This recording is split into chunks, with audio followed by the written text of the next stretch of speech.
সুপ্রিয় শিক্ষার্থী বন্ধুরা, আজকে আমরা গতির লেকচার 2-তে চলে এসেছি। আজকে আমরা করাবো গতির সূত্রগুলো। দেখে নাও, গতির সূত্র। এখানে গতির সূত্র দুই রকম আছে। একটা হলো সমবেগের ক্ষেত্রে একটা সূত্র, আর আর হলো সমত্বরণের ক্ষেত্রে। এই দুইটা সূত্র, এখানে দুইটা সূত্র না, আসলে সমত্বরণের ক্ষেত্রে অনেকগুলো সূত্র আছে। সেখানে বিষয়টা কি? সেখানে বিষয়টা হলো একটা সমত্বরণ থাকবে, সেটা হলো এ, আর সমবেগের ক্ষেত্রে একটা সমবেগ থাকবে, সেটা হলো ভি। এখন সমবেগ আর সমত্বরণ সেটা আমাদের বুঝতে হবে। সমবেগ কি? তুমি একটা নির্দিষ্ট বেগে চলতেছো, সেই নির্দিষ্ট বেগটা কিন্তু ফিক্স থাকবে, সেটা কিন্তু পরিবর্তন হতে পারবে না। মনে করো তুমি এখানে আছো, তুমি যাবে এখানে, এখান থেকে যে এখানে গেলা, তুমি দৌড়াইতেছ। এখানে যদি তোমার বেগ v = 2 মিটার পার সেকেন্ড হয়, এখানে কিন্তু তোমার বেগ 2 মিটার পার সেকেন্ড হতে হবে। বুঝছো? এটাকে বলে সমবেগ। আর যদি তোমার এখানে ত্বরণ 5 মিটার পার সেকেন্ড স্কোয়ার হয়, তাহলে তোমার এখানে ত্বরণ 5 মিটার পার সেকেন্ড স্কোয়ার হতে হবে। বুঝছো? কিন্তু এখানে যদি ত্বরণ সমত্বরণে চলে, তাহলে বেগ কিন্তু আবার ভিন্ন হবে, সেটা আমরা পরে দেখব। এখন দেখো, সমত্বরণে দেখার আগে আমরা আগে সমবেগেরটা দেখে নিব। সমবেগের ক্ষেত্রে কি হয়? সমবেগের ক্ষেত্রে ধরো তুমি এখানে আছো, আর তুমি দৌড়াই এখানে গেছো। এখানে যাওয়ার, মনে করো এখানে থেকে এখানে যেতে 5 সেকেন্ড লাগছে। 5 সেকেন্ড, t = 5 সেকেন্ড লাগছে। তো তুমি আবার এখানে ছিলা t = 1 সেকেন্ডে, এখানে তো t = 0 সেকেন্ডে। তারপর এখানে হলো t = 2, এখানে হলো আবার t = 3। এরকম করতে করতে এখানে 5 চলে আসছে। বুঝছো? আর এখান থেকে এখানে দূরত্ব মনে করো 10 মিটার, তো এখান থেকে যে এখানে গেছো, এক ইয়েতে কত গেছো? 1 সেকেন্ডে গেছো 2 মিটার। তারপর এখান থেকে এখানে গেছো, 1 সেকেন্ডে কত গেছো? 1 সেকেন্ডে গেছো 4 মিটার, 2 সেকেন্ডে। তারপর এখান থেকে এখানে গেছো 3 সেকেন্ডে কত? 6 মিটার। এরকম করতে করতে 8 মিটার, তারপর হলো 10 মিটার। বুঝছো? এভাবে তুমি গেছো। এটা হলো সমবেগ। সমবেগের ক্ষেত্রে তোমার যে সরণগুলো হচ্ছে, মানে এ বিন্দু থেকে, এখান থেকে এই বিন্দু থেকে যে তোমার সরণগুলো হচ্ছে, সেটাকে বলে এস। আর এই এসটা তুমি দেখতে পাচ্ছ, যত সময় যাচ্ছে সেটা কিন্তু এসটা কিন্তু বাড়তেছে মানে কি? সমানুপাতিক সম্পর্ক, অনেকটা এরকম না? এস ইজ প্রপোর্শনাল টু টি, অনেকটা এরকম। তাই এটাকে যদি আমরা সমীকরণ হিসাবে দেখতে চাই, তাহলে একটা কনস্ট্যান্ট যুক্ত করতে হবে। আর এখানে সমবেগের ক্ষেত্রে কোন জিনিসটা কনস্ট্যান্ট বলো তো? ভাবো, আমি কিন্তু প্রথমে বলছিলাম একটা জিনিস একদম ফিক্সড থাকবে। সেটা কি? সেটা হলো বেগ, সমবেগ ভি। এখন এটাকে আমরা উঠাই দিই, এস এর সমান, সমানুপাতিক চিহ্নটা উঠে দিয়ে সমান বসেছি। এখন কনস্ট্যান্ট বসাও। কনস্ট্যান্ট হলো কি? ভি, আর হলো টি। এটাই হলো আমাদের একদম কিউট দেখতে ছোট্ট একটা সূত্র, সেটা হলো সমবেগের সূত্র, এস = ভিটি। এটা আমরা এক পাশে লিখে রাখি, এস = ভিটি। এটা হলো আমাদের সমবেগের একটা সূত্র। এখন এটা তো রাখছি, এগুলো আমরা একটু চার্ট আকারে লিখে আমরা গ্রাফটা দেখব। কারণ কি, পরীক্ষার এমসিকিউতে সবচেয়ে বেশি গ্রাফ আসে, আর তুমি যখন ম্যাথ করবা, যদি গ্রাফটা দেখো, তাহলে তোমার খুব কাজে লাগবে। বুঝছো? আর এরপরে যেগুলো আমরা প্রমাণ করব, সেখানে কিন্তু গ্রাফটা আমাদের অনেক কাজে লাগবে। গ্রাফ যদি দিই, এখানে যদি দিব টি, আর এখানে দিব এস। 0 সেকেন্ডে 0 মিটার, 1 সেকেন্ডে 2 মিটার, 2 সেকেন্ডে 4 মিটার, তারপর 3 সেকেন্ডে 6 মিটার, তারপর 4 সেকেন্ডে 8 মিটার, 5 সেকেন্ডে 10 মিটার, এরকম করে চলতে থাকবে। বুঝছো? আর এগুলো আমি মুছে দিই। এগুলো মুছে আমরা একটা সূত্র পেয়ে গেছি। এখন পরের সূত্রতে যাই। পরের সূত্র হলো সমত্বরণের সূত্র। পরের সূত্র হলো আমাদের সমত্বরণের। সমবেগের একটাই সূত্র ছিল, তবে সেই সূত্র দিয়ে আমরা সমত্বরণের সূত্রগুলো প্রমাণ করতে পারি। সমত্বরণের সূত্র, গতিসূত্র, সমত্বরণের গতিসূত্র। সমত্বরণের গতিসূত্রে প্রথমে আমরা দেখব একদম সহজ একটা সমতরণ, সমতরণের ক্ষেত্রে আমাদের কোন জিনিসটা কনস্ট্যান্ট থাকবে? এ কনস্ট্যান্ট থাকবে, বুঝছো? এ কনস্ট্যান্ট থাকবে। এখন এই জিনিসটা কি? এ হলো আমাদের ত্বরণ। আর তোমাদের বই অথবা সূচক শুনে থাকবা ত্বরণ কাকে বলে। কোনো বস্তুর বেগ বৃদ্ধির হারই হলো ত্বরণ। কোনো বস্তুর, লিখে নাও, কোনো বস্তুর বেগ বৃদ্ধির হারই হলো ত্বরণ। বেগ বৃদ্ধির হারই হলো ত্বরণ। মনে করো তুমি এখানে আছো, তুমি এখানে গেলা, এখানে তোমার সময়টি মানে সময় মাত্র আমি শুরু করলাম t = 0, এখানে মনে করো t = t, মানে t সেকেন্ডে আর কি। তারপর এখানে তোমার আদিবেগ হলো u, এখানে হলো v, তারপর এখানে আর কিছু লাগবে না, যাও। তারপর এখানে কি বলছে? বেগ বৃদ্ধির হার মানে কতটুকু বাড়ছে সেটা আমরা কিভাবে বের করব? মনে করো তোমার কাছে প্রথমে একদম দিনের শুরুতে তোমার কাছে 100 টাকা ছিল, আর দিনের শেষে তোমার কাছে কত আছে? 200 টাকা। তাহলে তোমার কতটুকু বৃদ্ধি হয়েছে? 200 বিয়োগ 100 সমান 100 টাকা। তোমার 100 টাকা বৃদ্ধি হয়েছে। তো এখানে কতটুকু বৃদ্ধি হবে সেটা আমরা কিভাবে বুঝবো? আমরা দেখব v - u, এটা হলো তোমার বেগ বৃদ্ধির হার, শেষ বেগ মাইনাস আদি বেগ। এখন কখন এটা পজিটিভ হবে?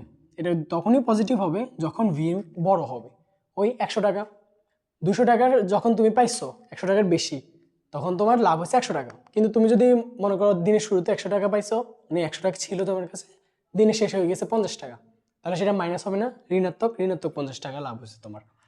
তারপর এটা, এখন এটাকে হার বলছে না, এই হার মানে হলো সময় দ্বারা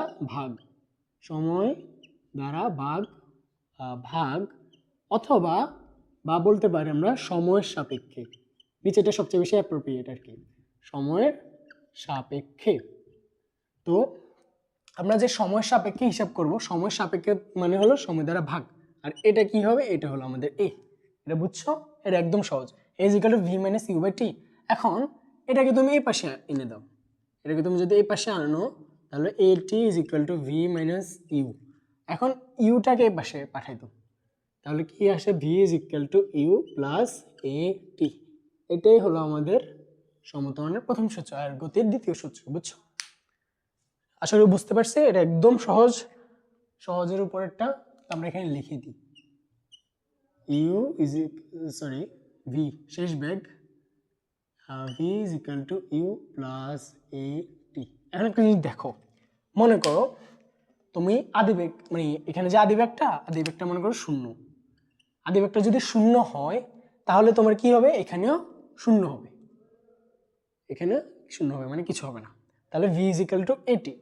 এটা চেনা লাগতেছে না? s = vt-র মতো, s = vt-র মতো।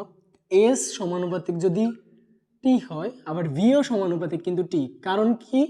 a তো কনস্ট্যান্ট, এখানে আবার v কনস্ট্যান্ট, বুঝছো?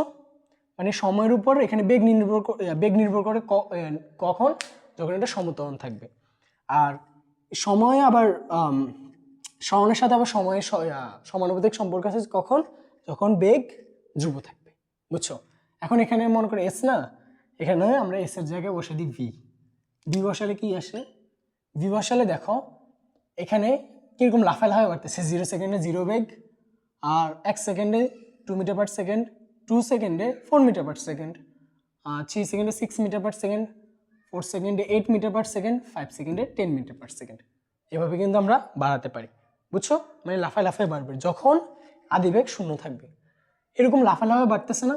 তো মনে করো সে যদি শুরু করে 5 সেকেন্ড দিয়ে, তাহলে এইগুলোর সাথে সিম্পলি 5 যোগ হবে, এইগুলোর সাথে শুধু আদিবেগটা মানে 5 যোগ হয়ে যাবে, বুঝছো? এরকম সোজা। তাহলে এখানে আমরা যেটা ছিল আমরা এসটা লিখে দিই, আর এগুলো আমরা মুছে দিই।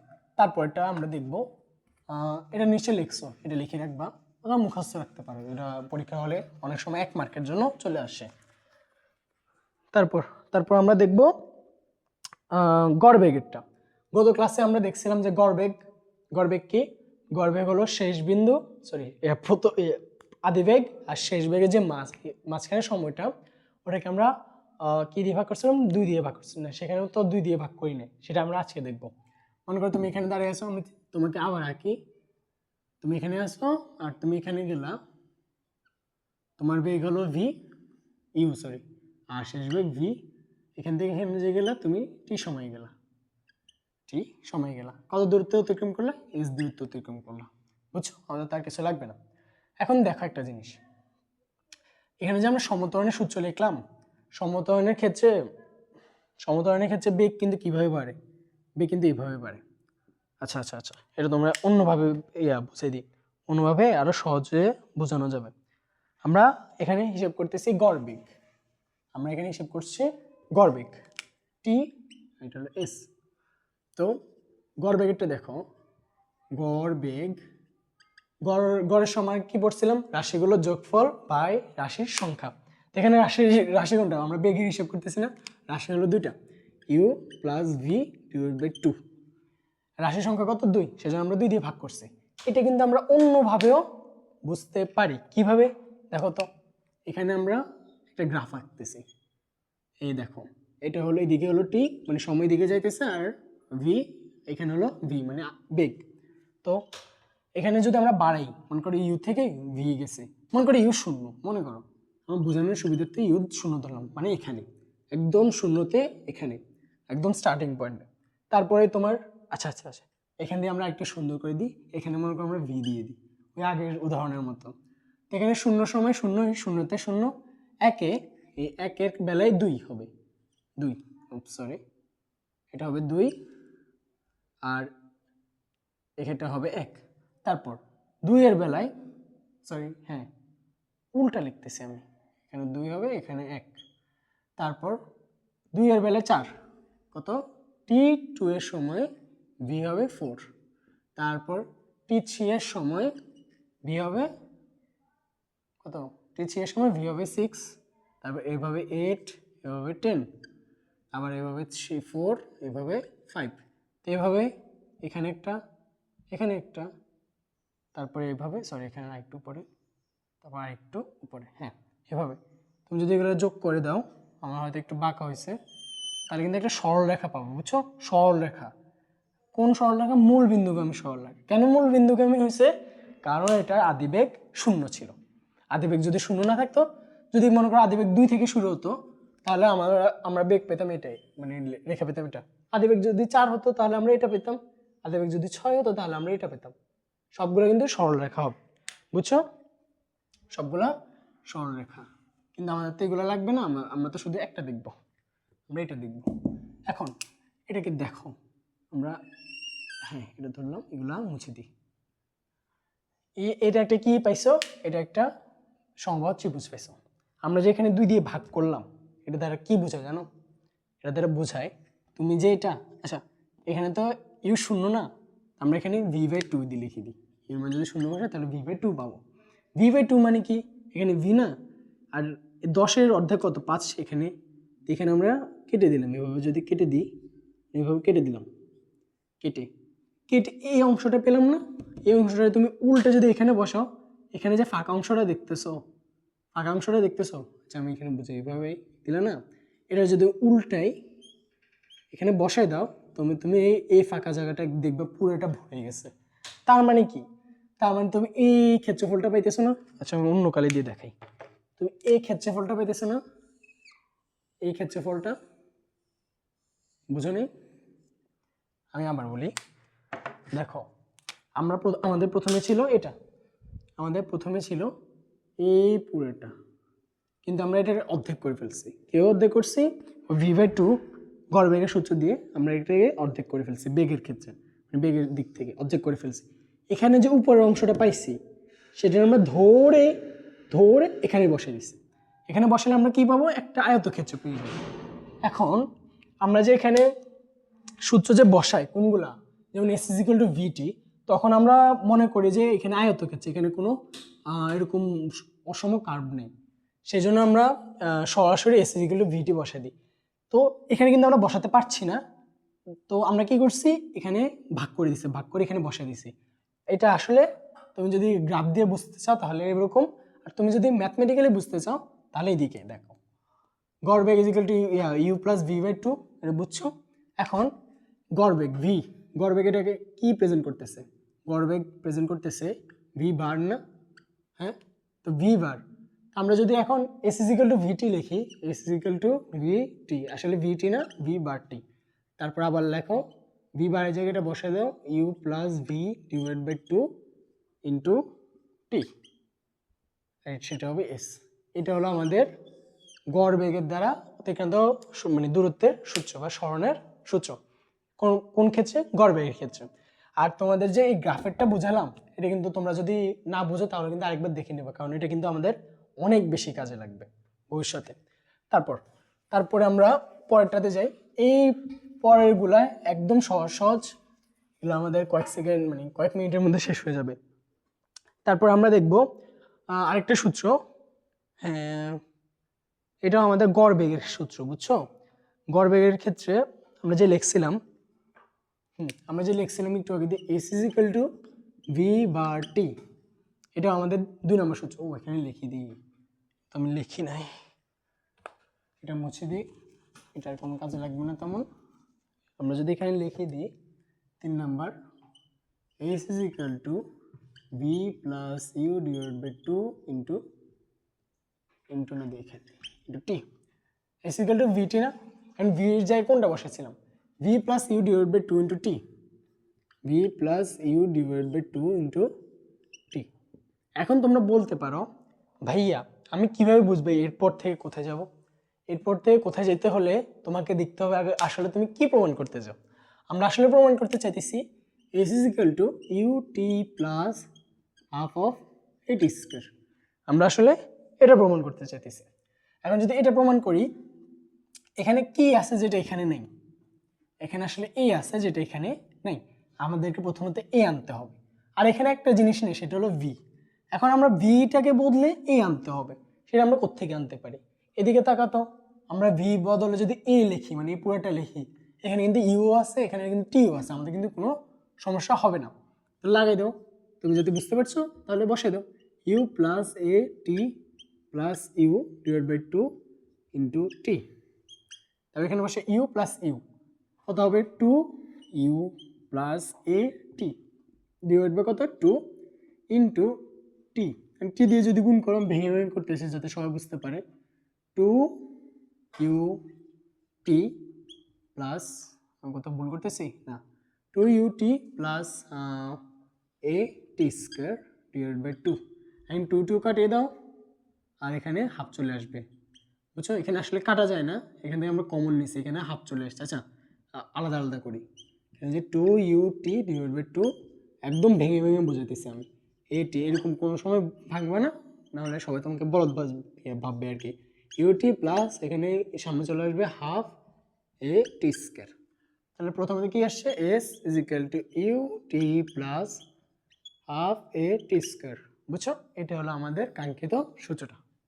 তুমি বুঝতে পারছো কোনখান থেকে কোনখানে আসতে হবে? তোমাকে আগে দেখতে হবে তুমি কোনটা প্রমাণ করবে, তারপর সে সাপেক্ষে আমরা এগোবো, বুঝছো? তাহলে এটা হলো আমাদের 4 নম্বর সূত্র। 4 নম্বর সূত্র S is equal to U T plus half of A T square. আমাদের লার্নবাড়ি ইউটিউব চ্যানেল আর ফেসবুক পেজে এরকম আরেকটা ভিডিও আছে যেটাতে আমি বুঝাইছিলাম যে কীভাবে সূত্রগুলো আসছে, তুমি সেখান থেকেও দেখতে পারো অথবা এখান থেকেও দেখতে পারো। আমি আবার বুঝাচ্ছিলাম কারণ আমরা যেহেতু একটা গতির সিরিজ শুরু করছি, সেখানে সবগুলো একসাথে থাকলে তোমাদের উপকার হবে সেজন্য। আর যদি ক্লাসগুলো ভালো লাগে, কারো যদি ক্লাস ভালো লাগে তাহলে সেই বন্ধুদের সাথে শেয়ার করতে পারো অথবা লাইক কমেন্ট সাবস্ক্রাইব করে আমাদের পাশে থাকতে পারো, বুঝছো? তারপর আমরা আরেকটা সূত্র প্রমাণ করবো, সেটা হলো V square is equal to U square plus two A S. এখন আমরা এটা এক সাইড থেকে শুরু করব। দেখো ভি লাগবে আমাদের, একই সাথে ভি লাগবে, ইউ লাগবে, এ লাগবে, এসও লাগবে। এখানে কোথাও আছে ভি আছে, ইউ আছে, সেটা নাই, কিন্তু আমরা প্রাথমিকভাবে এটা দিয়ে শুরু করি। S is equal to V plus U divide by two into T. এখানে দেখো এখানে কিন্তু এস নেই, আবার এখানে কিন্তু আমাদের টিও নেই, এখানে এস নেই আবার এখানে টি নেই। তো এখানে এস নেই, এখানে টি নেই, আমাদের এমন একটা কিছু করতে হবে যে এখানে সব কিছু নিয়ে আসতে পারবো, টি এর বদলে আমরা এস যাতে আনতে পারি। এখন কোনখানে আছে টি এর বদলে এস, এখানে টি এর বদলে এস নাই, এখানে নাই, কোনখানে আছে সে দেখো তো। এস ইকুয়াল টু ভিটি, না আমরা এটার বদলে সরি এটার বদলে না, আরেকটা। আচ্ছা তুমি ভাবতে থাকো, তোমরা দেখছো হয়তো, তোমরা দেখবা একটা জিনিস, আমি কিন্তু এখানে একটা ভুল করছি, ছোট একটা। কি ভুল করছি? আমি বলছিলাম যে এখানে এস নেই, আসলে কিন্তু এখানে এ পাশে এস আছে। আসলে কি আমাদের দুই পাশে কিন্তু চোখ কান খোলা রাখতে হবে। এখানে এস আছে, এখানে আসলে কি নেই, সেটা হলো এ নেই, বুঝছো? এইটা কিন্তু এখানে নেই, আবার এখানে কিন্তু টি নেই। তো আমাদের কি করতে হবে? আমাদের এখানে টি সরাই এ আনতে হবে। টি সরাই যদি এ আনতে পারি, আমরা এখান থেকে কিন্তু আনতে পারি। দেখো এটা আমরা পাশে করি, V is equal to U plus A T, তারপর এ যদি পাশে আনো এ টি, তারপর ভি মাইনাস ইউ, এটা তোমরা বুঝতে পারবা। তারপর এ যদি লিখি V minus U divide by T, এখানে সরি এখানে তো আমার টি লাগবে, টি এখানে বসাও আর এটা এখানে বসাই দাও, এটা এখানে বসাই দিলে এখন টি এর জায়গাটা বসাই দাও। টি এর জায়গায় এটা বসাও, S equal to V plus U divide by two into V minus U divide by A, বুঝছো? তারপর A plus B into A minus B, তাহলে কি A square minus B square, V square minus U square, আর নিচে two এ, এখানে হলো S, বুঝছো?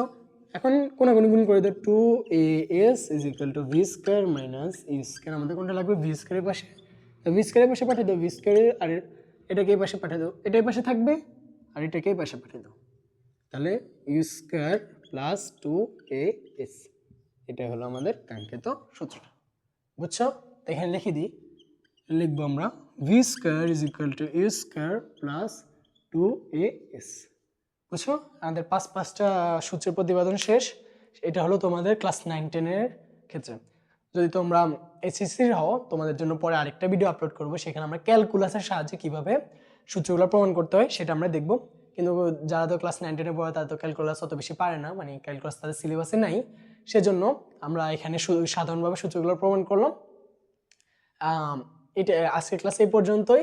আর যদি তোমরা কোনো কিছু না বুঝে থাকো তাহলে তোমরা কষ্ট করে একটু আবার দেখবা। আর এর ধরনের ভিডিওগুলা তোমাদের কিন্তু আমরা ক্লাস মানে 9-10 থেকে শুরু করে 11-12 পর্যন্ত আমরা সব কিছু কিন্তু কভার করছি আমাদের ইউটিউব চ্যানেল আর ফেসবুক পেজে। তোমাদের যদি ভালো লাগে তাহলে তোমরা লাইক কমেন্ট শেয়ার করে পাশে থাকতে পারো, সামাজিক কাজ যেটাকে বলে। আচ্ছা ঠিক আছে, আল্লাহ হাফেজ।